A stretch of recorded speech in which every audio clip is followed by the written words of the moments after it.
Mike Wallace with another television interview in our gallery of colorful people. In television drama, few names have the prestige of that of our guest. Rod Serling is the only writer to have won 3 Emmy Awards for Requiem for a Heavyweight, Patterns, The Comedian. We'll talk to him about censorship in television, his fight to say what he believes, and we'll learn what he means by the price tag that hangs on success. Way back in 1951, when television was just a baby, a young man sat in a Cincinnati diner with his wife and came to a momentous decision. He decided to give up the security of his job and take a chance in becoming a freelance television writer. Rod, first of all, let me ask you this. What was it that brought that decision about? Was it a burning desire to write because you felt that you had to say something, or was it just a way to make more money? A combination of many things, Mike. The immediate motive at the time, the prodding thing that pushed me into it, was that I'd been writing for a Cincinnati television station as a staff writer, which is a particularly dreamless occupation, composed of doing commercials, even making up letters of, what do they call it, to plug a product. Somebody has used it. Testimonial? Testimonial letters. As I recall, there was a drug, a liquid drug on the market at the time that could cure everything from arthritis to a fractured pelvis. And I actually had to write testimonial letters. And on that particular day, I just had it. And though I had been freelancing concurrent with the staff job, the best year I'd ever had, I think we netted about $700, which is hardly even grocery money. Yeah. And that one night, we just decided to, sink or swim and go into it. So you came here to New York? Not immediately. We stayed on 6 months, I guess, in Ohio, then came to New York. Started principally in Lux Video Theater, then live and half-hour emanating from New York.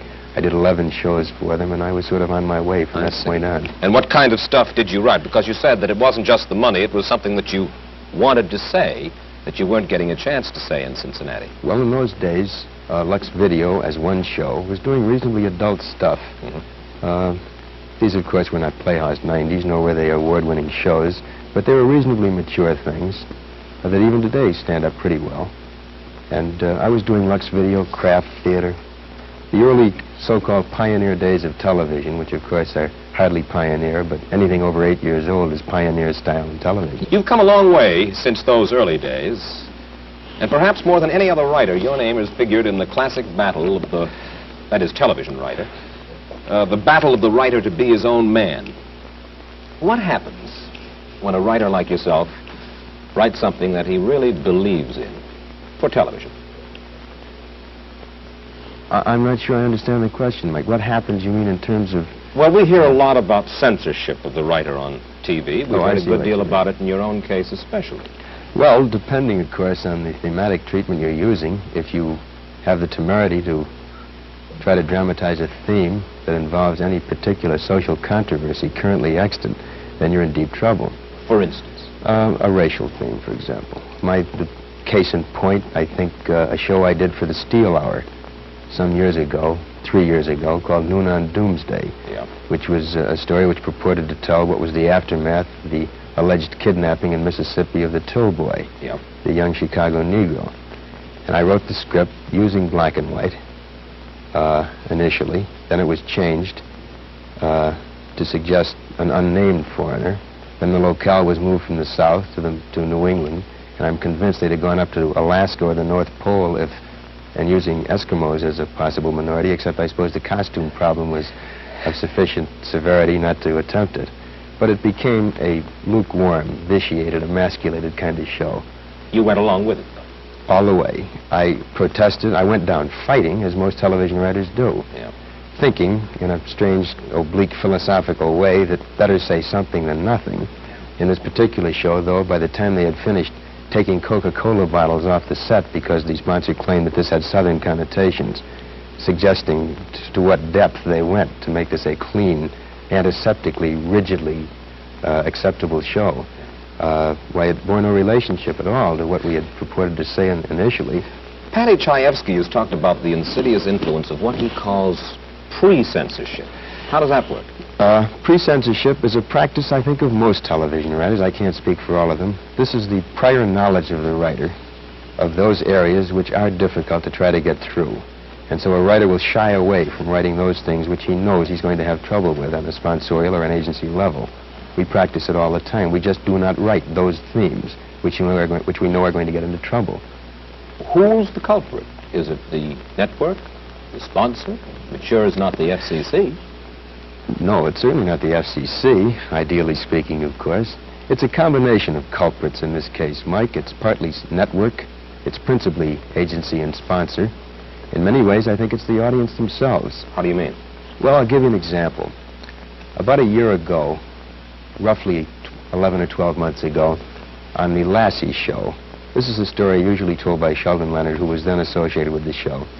Lassie was having puppies, and I have two little girls, then aged 5 and 3, who are greatly enamored of this beautiful collie, and they watched the show with great interest, and Lassie gave birth to puppies. And Mike, it was probably one of the most tasteful and delightful and warm things depicting what is this wondrous thing that is birth. And after the show, I think there were many congratulations all around, because it was a lovely show. The sort of thing I'd love my kids to watch, to show them what is the birth process and how marvelous it is. They got many, many cards and letters. Sample card from the Deep South, this was. If I wanted my kids to watch sex shows, I wouldn't have had them turn on that. I could take them to burlesque shows.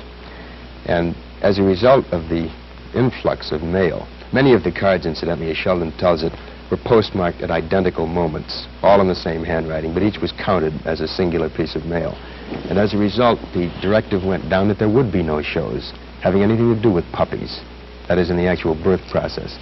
Well, obviously, it is this wild lunatic fringe of letter writers that greatly affect what the sponsor has in mind. You can understand the position of the sponsor, can't you? In many ways, I suppose I can. He's there to push a product. He has a considerable stake, thus, in what goes on the air. Most assuredly. And in those cases where there is a problem of public taste, in which there is a concern for eliciting negative response from a large mass of people, I can understand why the guys are frightened. Sure. I don't understand, Mike, for example, other evidences and instances of intrusion by sponsors. For example, on Playhouse 90, not a year ago, a lovely show called Judgment at Nuremberg. I think probably one of the most competently done and artistically done pieces that 90's done all year. In it, as you recall, mention was made of gas chambers. Yeah. And the line was deleted, cut off the soundtrack. And it mattered little to these guys that the gas involved in concentration camps was cyanide, which bore no resemblance, physical or otherwise, to the gas used in stoves. They cut the line. Because the sponsor was... He did not want that awful association made between what was the horror and the misery of Nazi Germany with the nice chrome, wonderfully antiseptically clean, beautiful kitchen appliances that they were selling. Now, this is an example of sponsor interference which is so beyond logic and which is so beyond taste. This I rebel against. You've got a new series coming up called The Twilight Zone. You are writing as well as acting executive producer on this one. Who controls the final product, you or the sponsor? We have what I think, at least theoretically anyway, because it hasn't really been put into practice yet, a good working relationship, where in questions of taste, in questions of the art form itself, in questions of drama, I'm the judge, because this is my medium and I understand it. I'm a dramatist for television. This is the area I know. I've been trained for it. I've worked for it for 12 years. And the sponsor knows his product, but he doesn't know mine. So when it comes to the commercials, I leave that up to him. When it comes to the story content, he leaves it up to me. Has nothing been changed in the... We changed in 18 scripts, Mike. We have had one line changed, which, again, was a little ludicrous, but of insufficient basic concern within the context of the story, not to put up a fight. On a bridge of a British ship, a sailor calls down to the galley and asks, in my script, for a pot of tea, because I believe that it's constitutionally acceptable in the British Navy to drink tea. Yeah. One of my sponsors happens to sell instant coffee, and he took great umbrage, or at least minor umbrage anyway, with the idea of saying tea. Well, we had a couple of swings back and forth, nothing serious, and we decided we'd ask for a tray to be sent up to the bridge. But in 18 scripts, that's the only conflict we've had. Well, They've passed what? I mean, every script Is pre-censorship, though, involved? Are you simply writing easy? In this particular area, no, because we're dealing with a half-hour show, which cannot probe like a 90, which doesn't use scripts as vehicles of social criticism. These are strictly for entertainment. These are pot boilers. Oh, no. I wouldn't call them pot boilers at all. No, these are very adult, I think high-quality, half-hour, extremely polished films.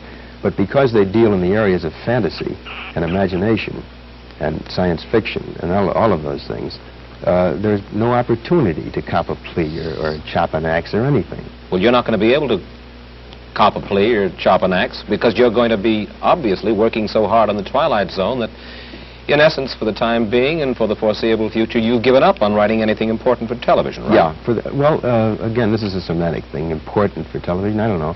If by important you mean I'm not going to try to delve into current social problems dramatically, you're quite right, I'm not. You told Kay Gardella of the New York Daily News this. You said, professionally, I don't think Twilight Zone will hurt me, but I must admit I don't think it'll help me either. I'm stepping out of the line of fire. You've had it as far as trying to beat your brains out. Would you just read me the first two lines, Mike? Professionally, I don't think Twilight Zone will hurt me, but I must admit I don't think it'll help me. I never said that. I'm convinced it'll help me. I have great pride in this show. In 11 or 12 years of writing, Mike, I can lay claim to at least this. I have never written beneath myself. I've never written anything that I didn't want my name attached to.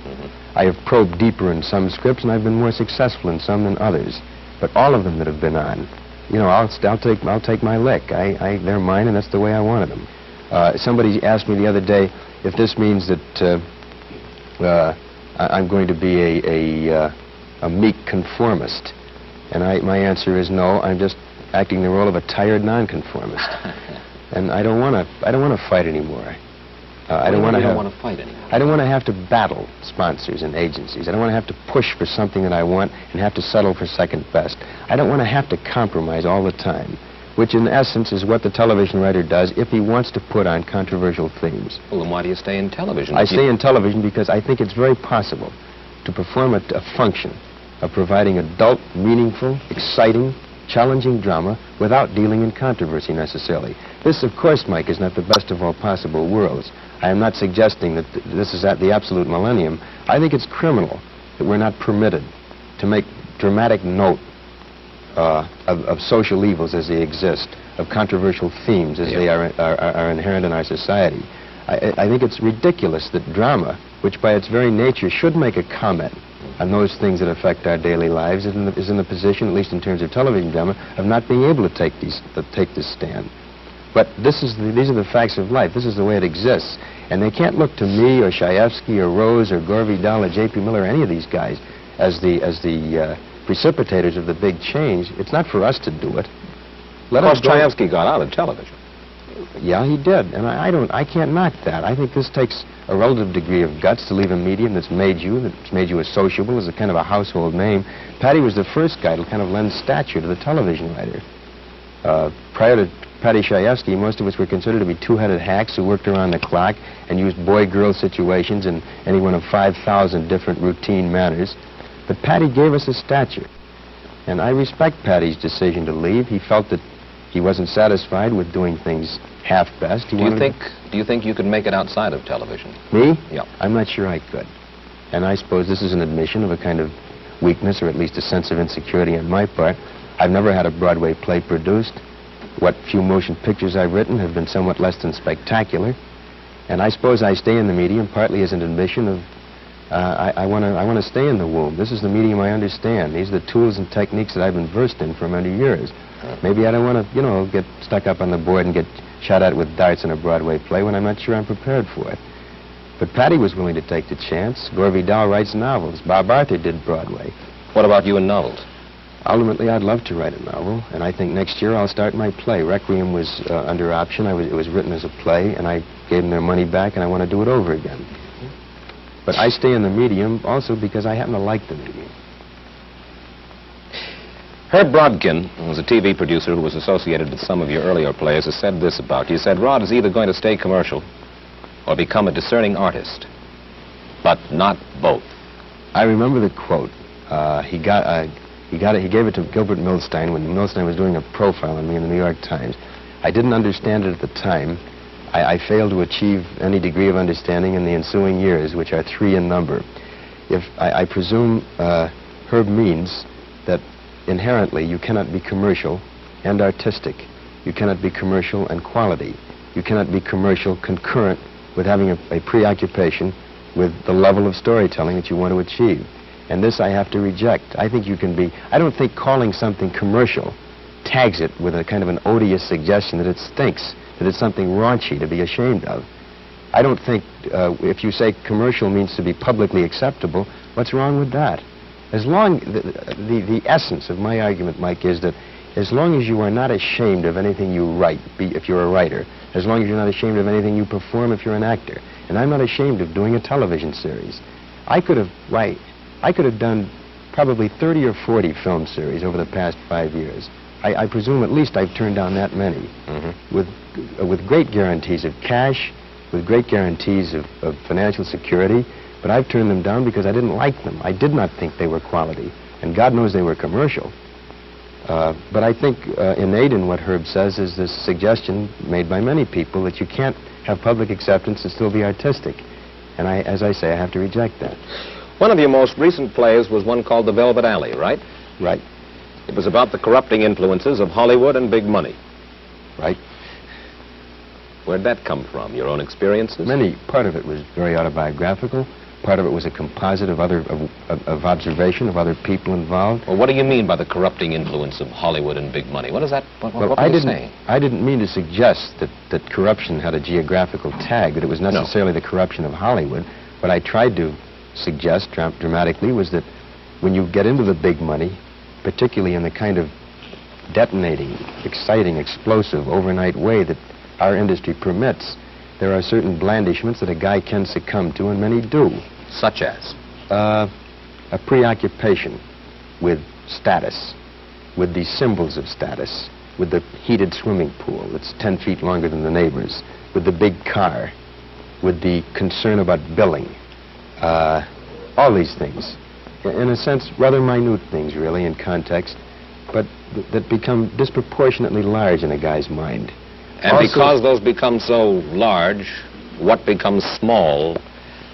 I think probably the really valuable things. And I know this sounds corny and sort of buckwheatish to say that things like having a family, being concerned with raising children, being concerned with where they go to school, being concerned with a good marital relationship, all these things, I think, are of the essence. Unfortunately, and the problem, as I tried to dramatize in The Velvet Alley, was that the guy who makes a success is immediately assailed by everybody. And you suddenly find yourself having to compromise along the line, giving so many hours to work and a disproportionate number of fewer hours to family. Yeah. And this is inherent in our business. How many hours a day do you work right now as executive producer and or writer on? 12 to 14 hours a day. How many days a week? 7. And I don't mean, now seriously, I'm not asking for figures here, but obviously the Twilight Zone is your own creation. You're doing it for money. I think that our audience would be fascinated to know. And again, I don't want to get too specific, but how rich can a fella get under these circumstances? Well, if the show is successful, he can get tremendously rich. He can make $500,000, I suppose. $500,000 of what? A year? Over a period of 3 or 4 years, I suppose, yeah. But, Mike, I'm not... Again, this sounds defensive, and it probably sounds phony. But I'm not nearly as concerned with the money to be made on this show as I am with the quality of it, and I can prove that.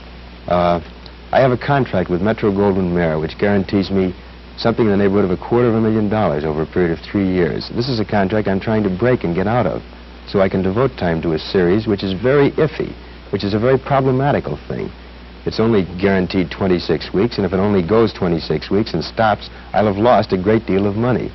But I would rather take the chance and do something I like, something I'm familiar with, something that has a built-in challenge to it. It's even possible, though, that if it is a success, you could make well over the $2 million that you suggested, right. 4 years, $500,000 apiece. Quite right, but I happen to feel after a year and a half of working 12 to 14 hours a day, it's worth it. And I think I rate it. I think anybody does who works that hard and can create an idea and can make a show go. 30 seconds. Is television good? Some television's wonderful. Some television is exciting and promising and has vast potential. Some television is mediocre and bad. But I think it has promise, Mike. I think can conceivably be a real art form. And I stick with it for the reasons I said, and because I think that it can only improve, and can improve tremendously, and I think aims toward that. Rod Serling's story can be summed up in just a few words. From 40 rejection slips to 3 Emmy Awards, from a trailer home to a hacienda in Hollywood complete with swimming pool. It hasn't been a long road, but it's been a hard one.